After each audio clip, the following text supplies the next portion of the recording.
Good afternoon. I am Professor Michael van Ameringen from the Department of Psychiatry at McMaster University in Hamilton, Canada, and today I'm going to be speaking about glucacon-like peptide 1 receptor agonists. Could they be a new treatment for some psychiatric conditions? Before I get started, I want to thank Professor Del for inviting me to be part of this plenary session. The media has been quite outspoken on the benefits of Ozempic. As you can see here on the Economist cover, they state that drugs like Ozempic will change the world. It's not clear that they're going to change the world, but they're certainly going to change a number of potential health outcomes. And if you look at the cover of the New Yorker magazine, they're stating that people have given up their diets to have a Ozempic, and stating that half of Hollywood is now on these treatments to lose weight. So they're incredibly popular, and you can't avoid all the publicity about these treatments. So the objectives of my talk today are to review the pharmacology and mechanism of action of GLP-1 receptor agonists, to review the use of these medications in type 2 diabetes, obesity, cardiovascular disease, and sleep apnea, to examine the risk of adverse effects associated with the GLP-1 receptor agonists, and to examine the current evidence for the use of GLP-1 receptor agonists in neuropsychiatric conditions, including substance use disorders, binge eating disorder, mood and anxiety disorders, schizophrenia, Alzheimer's disease, and Parkinson's disease. This is a list of my disclosures. None of them actually are related to this particular talk. This slide shows the evolution of publications in the GLP-1 receptor agonists. The notoriety has particularly occurred since the release of semaglutide Ozempic in 2021. Approximately 1 in 8 Americans are reported having ever used a GLP-1 receptor agonist. 39% did so to treat a chronic condition. 38% did so to lose weight. About 22 million Americans and up to 1.4 million Canadians are currently taking GLP-1 receptor agonists. I was unable to find any data on the use of these in Italy, but this is a research report on the sales of GLP-1 receptor drugs in Italy, and in 2023 the market was worth about $440 million US, and it's said to go up to $2 billion a year by 2030. So, what are glucagon-like peptide 1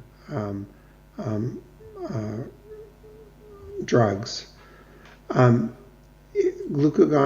peptide is produced by the cleavage of pro-glucagon. It's an endocrine hormone that's secreted in response to nutrient ingestion and neuroendocrine stimulation. It is synthesized by the intestinal mucosal cells, pancreatic islet cells, and the neurons in the nucleus of a solitary tract. It's an incretin hormone that plays a vital role in controlling human blood glucose levels. It only lasts about 1 to 2 minutes when it's in the circulatory system because it's degraded by dipeptyl peptidase 4. So the glucagon peptide receptors bind either to the GLP-1 peptide or its agonists. They play a role in CNS regulation of appetite, pancreatic regulation of insulin and glucagon secretion, as well as lipid metabolism. As you can see from the diagram on the right, there are receptors in the brain, in the heart, in the lungs, in the GI tract, and in the pancreas.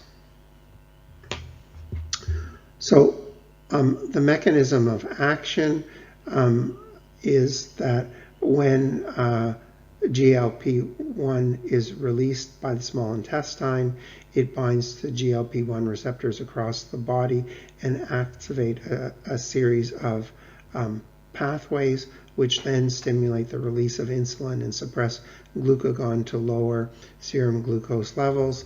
This makes peripheral cells more responsive to insulin. It slows stomach emptying to reduce appetite.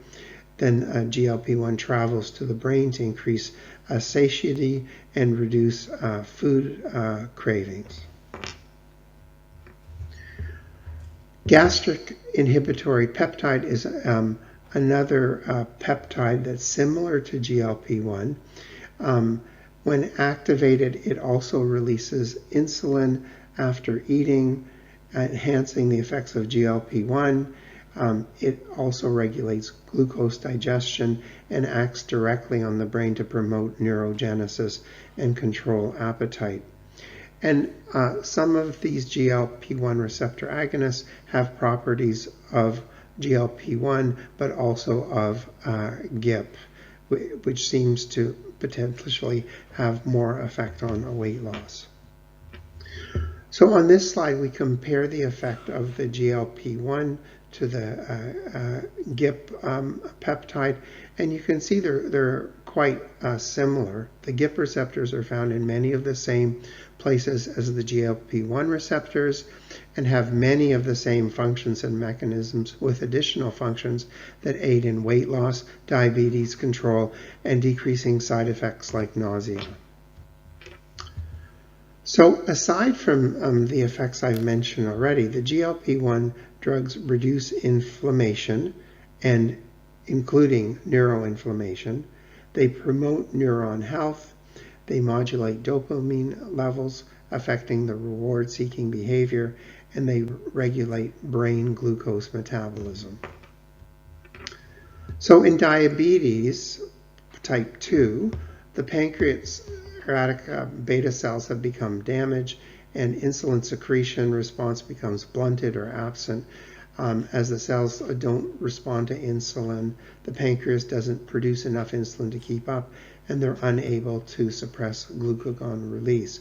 So it's thought that the GLP-1 drugs work in type 2 diabetes by promoting insulin secretion, suppressing glucagon production, promoting proliferation of the inhibitory apoptosis of pancreatic beta cells, and making peripheral cells more responsive to insulin. And what about the mechanism in obesity? Well, the drugs activate the vagus nerve to reduce stomach contractions, slowing down stomach emptying. They activate neurons that promote satiety and inhibiting neurons that induce hunger. They work on the hypothalamus to regulate energy expenditure and adipose tissue metabolism. And they increase free leptin, and by this they suppress appetite.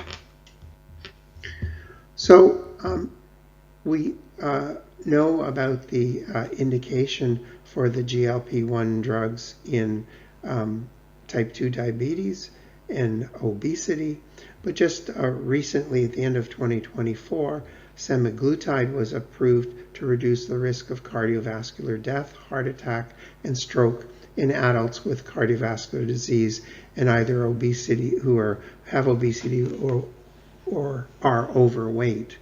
So this is based on the key study of 17,000 people, and people who are over 45 have cardiovascular disease and have a BMI of over 27 and do not have diabetes.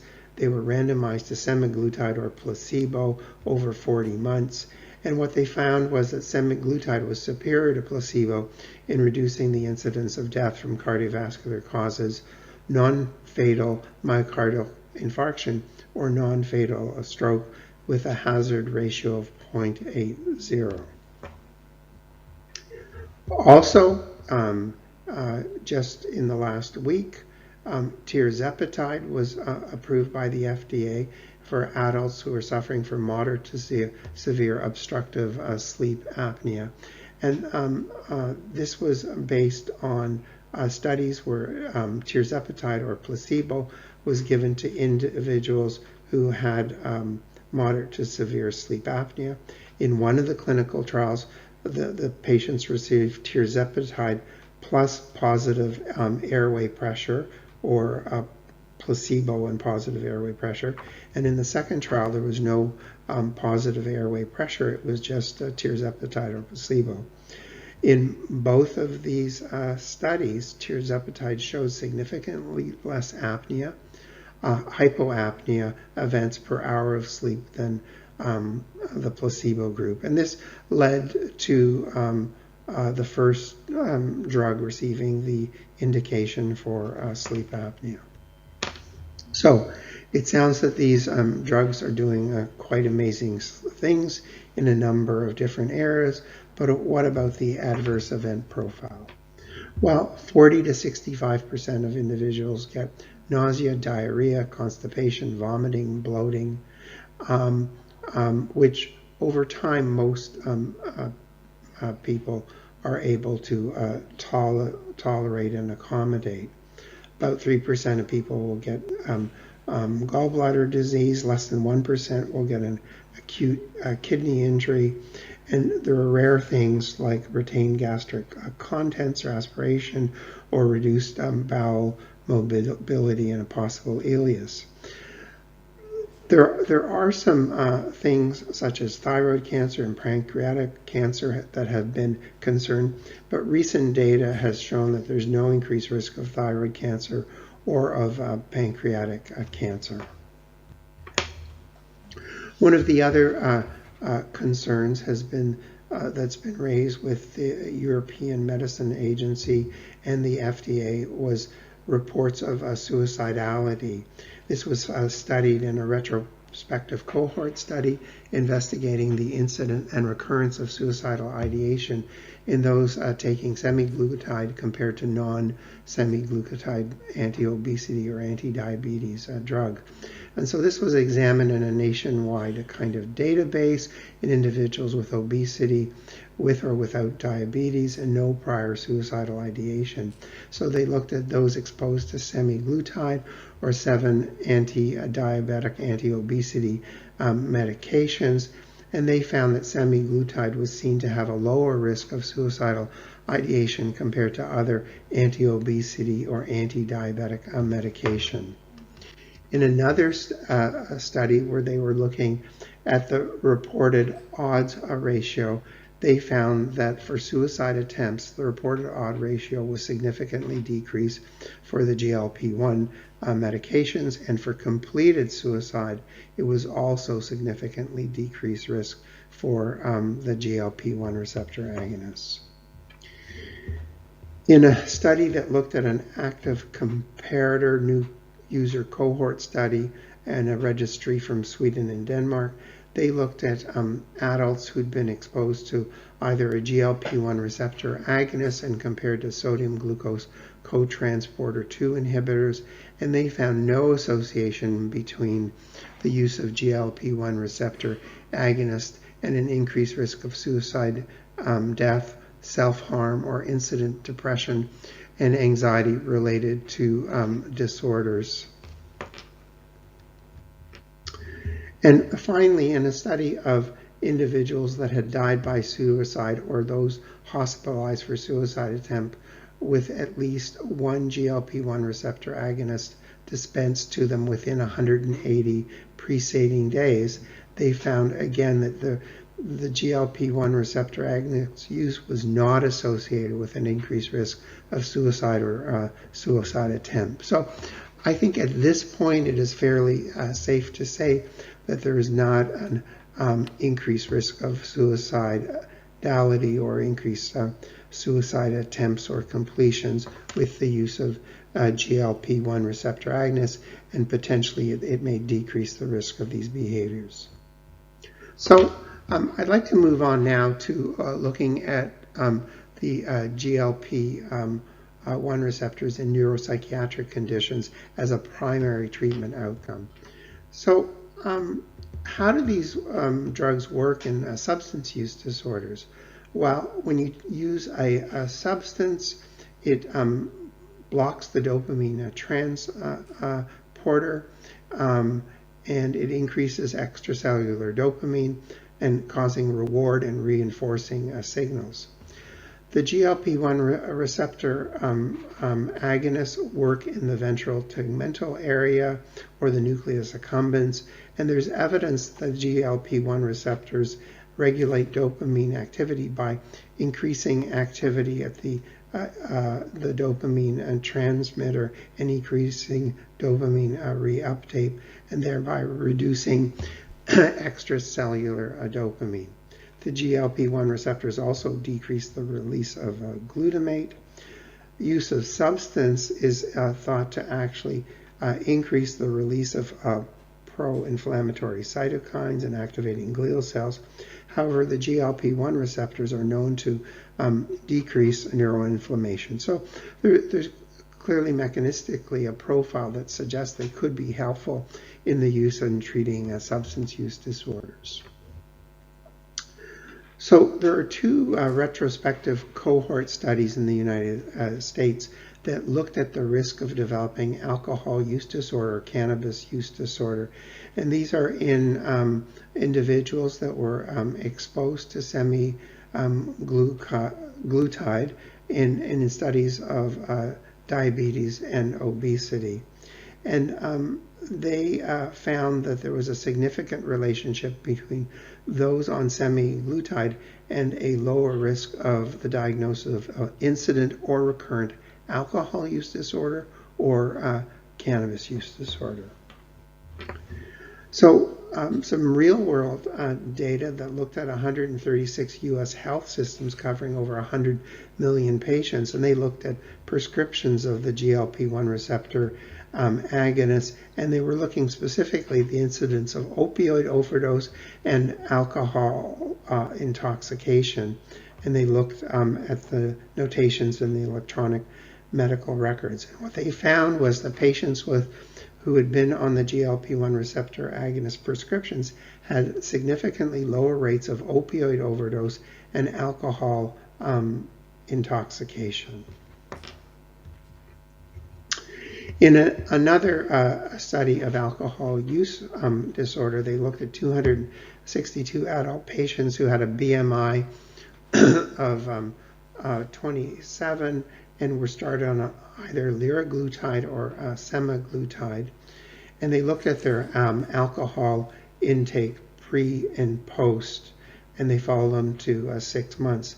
And overall in the study, they found that there was a mean reduction from 11.8 units per week to 4.3 units post-intervention. And this was particularly interesting in those who at baseline consumed over 11 units per week of alcohol. They had a great intake decrease by 15.4 units per week. The mean weight loss was 7.7 kilograms over 4 months. But interestingly, there was a weak correlation between alcohol reduction and weight loss, suggesting that the effect on alcohol reduction may be independent of the weight loss. In another study of exenatide, which was a randomized controlled trial over 26 weeks, people were randomized to exenatide or placebo, and they looked at the number of heavy drinking days as the primary outcome, as well as total alcohol intake reduced. But they did not find a significant difference between the exenatide group and placebo in this study. But interestingly, when they looked at a subgroup and they looked at the obese patients that had a BMI over 30 milligrams, there was a significant reduction in the exenatide group in reducing heavy drinking days compared to placebo, as well as a total alcohol intake, which was not found in individuals with a BMI less than 25 milligrams Turning to cocaine use disorder in a small randomized double-blind crossover within subject design in 13 individuals with cocaine use disorder. The way this study went, individuals were either pre-treated with exenatide or a placebo for 180 minutes, and then they were given an IV infusion of cocaine of different dosing levels over an hour, and then they were allowed to self-administer cocaine over 90 minutes, and looking at the number of cocaine infusions as well as a visual analog of euphoria and craving.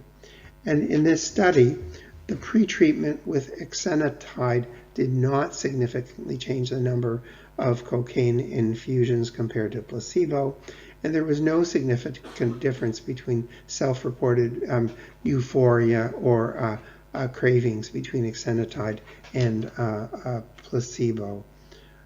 In another study, there was a cohort study that looked at the association of semaglutide versus other anti-diabetic medications with the opioid overdose risk in patients with type 2 diabetes and opioid use disorder.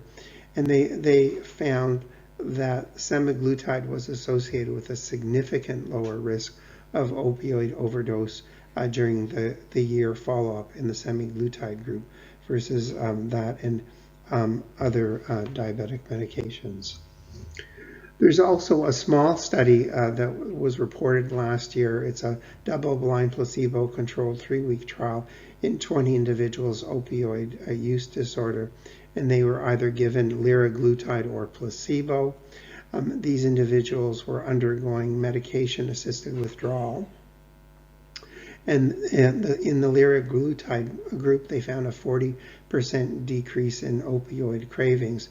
And interesting, those who were on liraglutide with buprenorphine had a greater likelihood of having no cravings compared to the control group. And this, suggests potentially a signal in the treatment for the use in the treatment of opioid use disorder, and particularly with combining with buprenorphine. So turning to nicotine dependence, there's a randomized control trial of dulaglutide versus placebo over 12 weeks, and there's about a 20% dropout rate. In this study, smoking abstinence rate declined in both groups, but were not significantly different. In a secondary analysis of this study, they looked at those who were consuming alcohol at baseline, and they find that after 12 weeks, those in the dulaglutide group had a 29% drop in their drinking compared to the placebo group. So suggesting that the effect of reducing alcohol may be independent of any effect on smoking cessation. In another study looking at nicotine dependence, there was a nationwide database that was evaluated with patients with type 2 diabetes and a comorbid tobacco use disorder, and they looked at those exposed to semaglutide versus 7 other anti-diabetic medications, and they found a significant decrease in tobacco use disorder in those who were exposed to semaglutide with or without obesity. So turning to binge eating, there's a randomized controlled trial looking at 44 obese individuals who had subclinical binge eating disorder who were randomized to liraglutide or placebo for 12 weeks. They looked at self-report binge eating scores, and in this study they found that the liraglutide group had significant reductions in binge eating scores, body weight, BMI, systolic blood pressure, and fasting glucose. But they also found a reduction in the placebo group. However, what was unfortunate in this study is they didn't make a comparison looking at the group differences between the two, suggesting that it may be beneficial for binge eating disorder, but not clear, as the placebo group did also get some response. In another pilot study that looked at individuals who had type 2 diabetes and binge eating disorder who were randomized to dulaglutide or gliclazide, a sulfonylurea anti-diabetic drug over 12 weeks. And they found that the weight, the BMI, percent body fat mass, binge eating scores were significantly reduced in the dulaglutide group and not in the gliclazide group, suggesting effect on binge eating with this medication. In a small randomized controlled trial of liraglutide in binge eating disorder compared to placebo, there was no significant difference between the placebo group and the liraglutide group, but quite a small study. And there was no significant difference in those who achieved remission of their binge eating between the placebo and liraglutide in this study. In a retrospective chart review of 98 patients with obesity, they were randomized to either semaglutide, to an anti-obesity medication such as topiramate or lisdexamfetamine, or the third group was semaglutide plus one of these other weight loss drugs. And in this study, both of the groups that had semaglutide had significant improvement in binge eating disorder compared to those who were just on a weight loss medication. And interestingly, there was no difference between the two, the scores on the binge eating between the two groups who were on semaglutide. So it didn't seem to matter if you had the additional weight reduction medication in this study. So I want to move on to talk about mood and anxiety disorders and GLP-1 receptor agonists. So there's data from a cohort study of electronic medical records looking at those exposed to the GLP-1 receptor agonists compared to those who had not been exposed to these drugs. And this was examined in these very large data sets. And they found that the cumulative incidence of anxiety was 2.13% lower in those exposed to GLP-1 receptor users than non-users.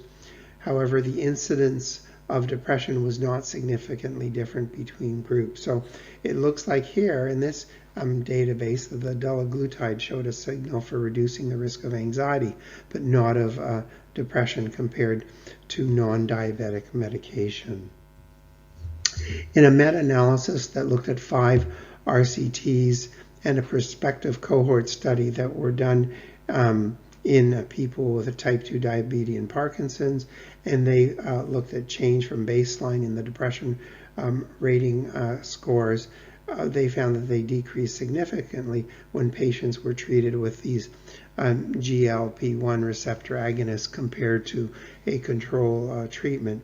However, I think the confounding factors in this study could have been related to the alleviation of diabetes or Parkinson's symptoms, which could have led to the lower depression in this study.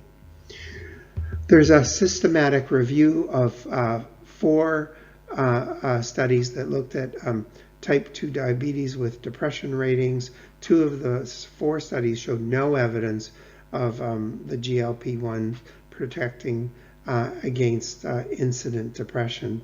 However, in one population-based longitudinal cohort study, they saw a decreased risk of depression and anxiety in those using GLP-1 receptor agonists.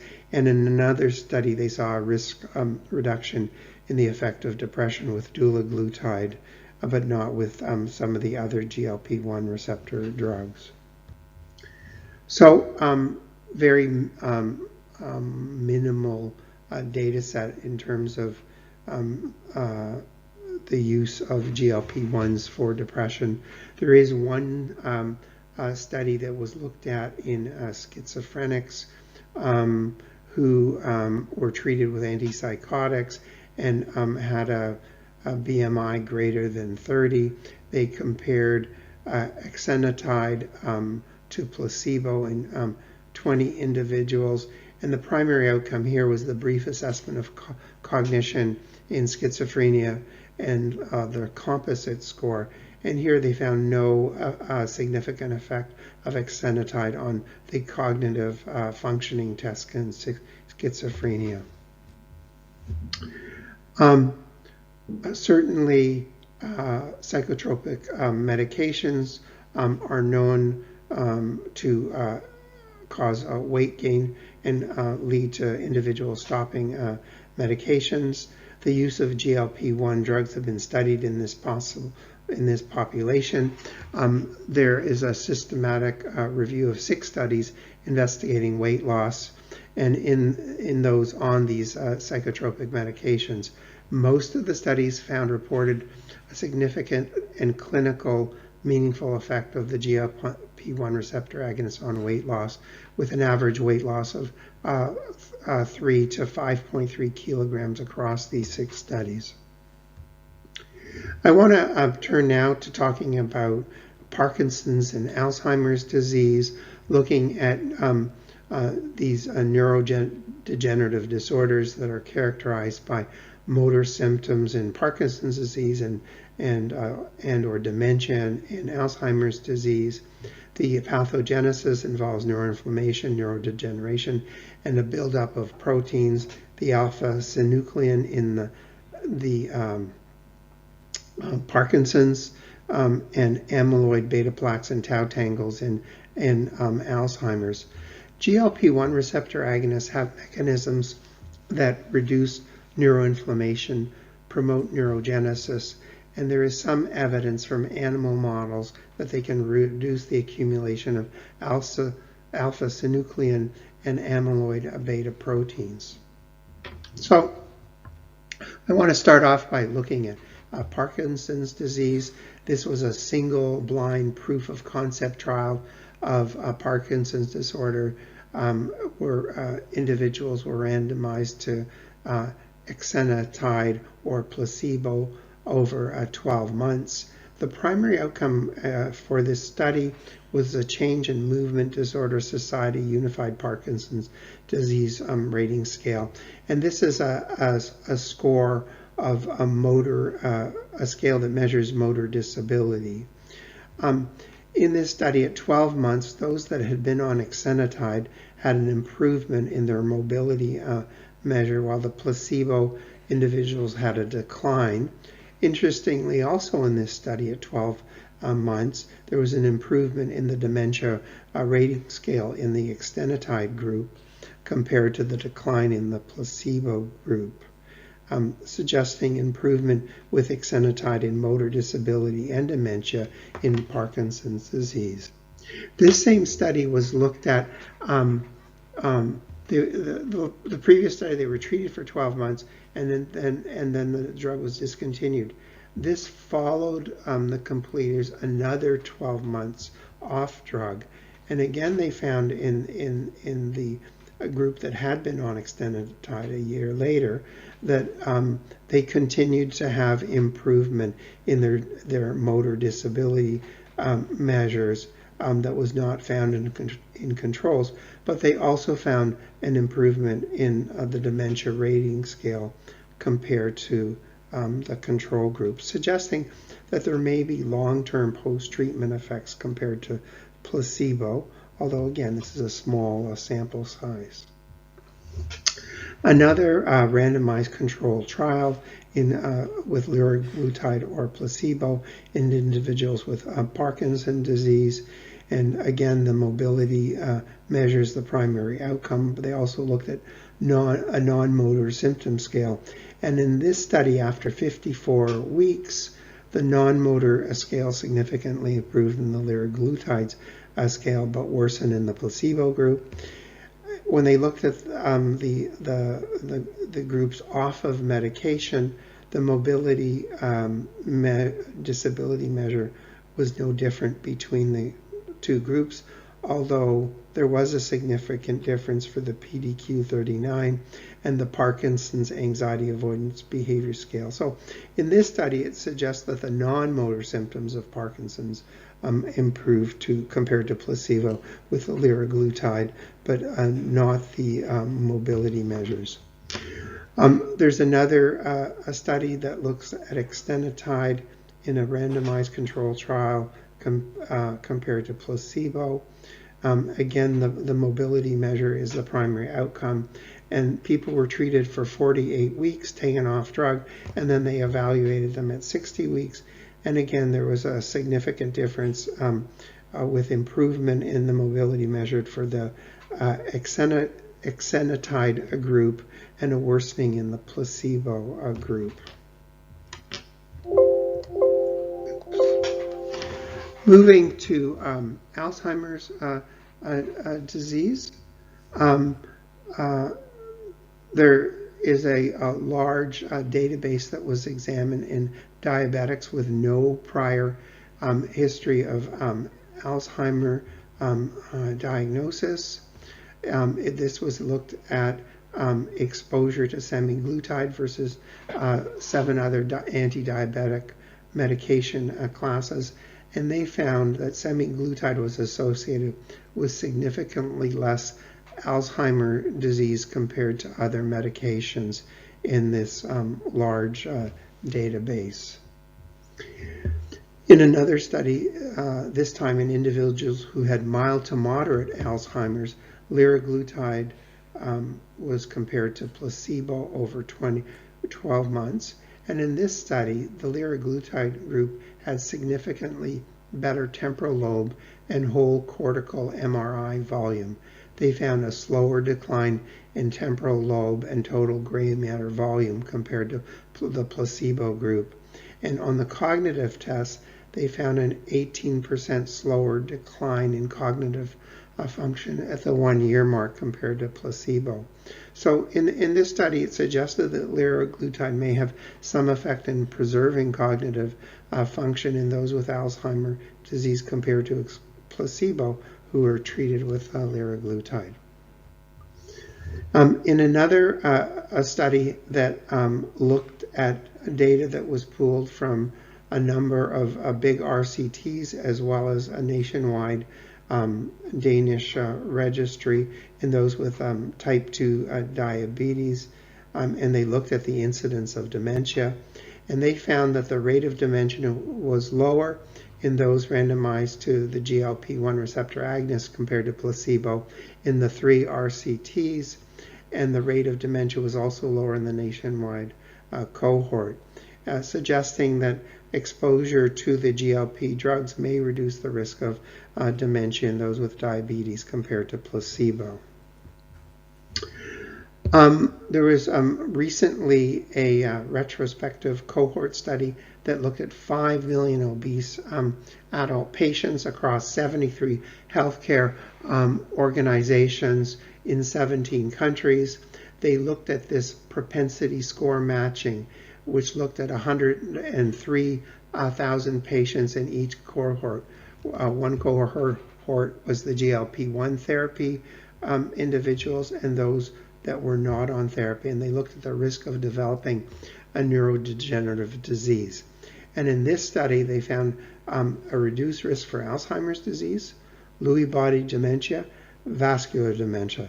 They did not find an overall risk reduction for Parkinson's disease with GLP-1 receptor drugs overall, but they did find, looking specifically at semaglutide users, an overall risk reduction for Parkinson's disease. And just published in the last few days is an observational study of 175 health outcomes using electronic medical records from the Veterans Affairs in the U.S. They looked at those with diabetes who initiated GLP-1 receptor drugs versus those with diabetes using another anti-diabetic medication. Overall median of 3.68 years.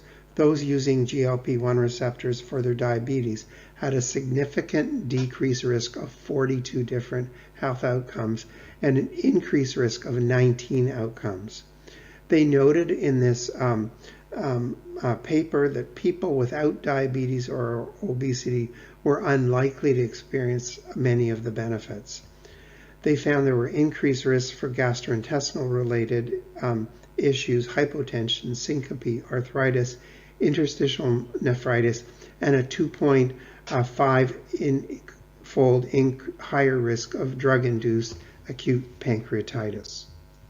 But they did find a decreased risk, and you can see the hazard ratios here of Alzheimer's disease, dementia, alcohol use disorder, cannabis use disorder, stimulant use disorder, opioid use disorder, suicidal ideation, attempts or self-harm, bulimia, schizophrenia, and other psychotic disorders, and seizures. So, to conclude, the area in the use of GLP-1 receptor agonists, it's a rapidly evolving field, and there are now a number of approved indications and possibly more to come. There is strong evidence that's certainly worth much further evaluation at looking at Parkinson's and Alzheimer's disease. There's some positive evidence looking at substance and alcohol use disorders and binge eating, in spite of some conflicting results. There's a lack of clear evidence in properly powered RCTs for anxiety and mood disorders. Overall, the GLP-1 receptor drugs seem like promising medications for a variety of conditions, including mental health conditions. They are generally well tolerated and have few serious side effects and are not associated with higher rates of suicide. The GLP-1 receptor agonists cause significant weight loss, which can be beneficial for psychotropic medication-induced weight gain, but may be concerning in some populations, such as Parkinson's and Alzheimer's. The conflicting evidence of randomized controlled trials with the GLP-1 receptor agonists is due to differences in study design regarding sample size, the type of GLP-1 receptor agonist used, and whether they used an obese or a non-obese population. And I'll stop there and like to thank you for your attention.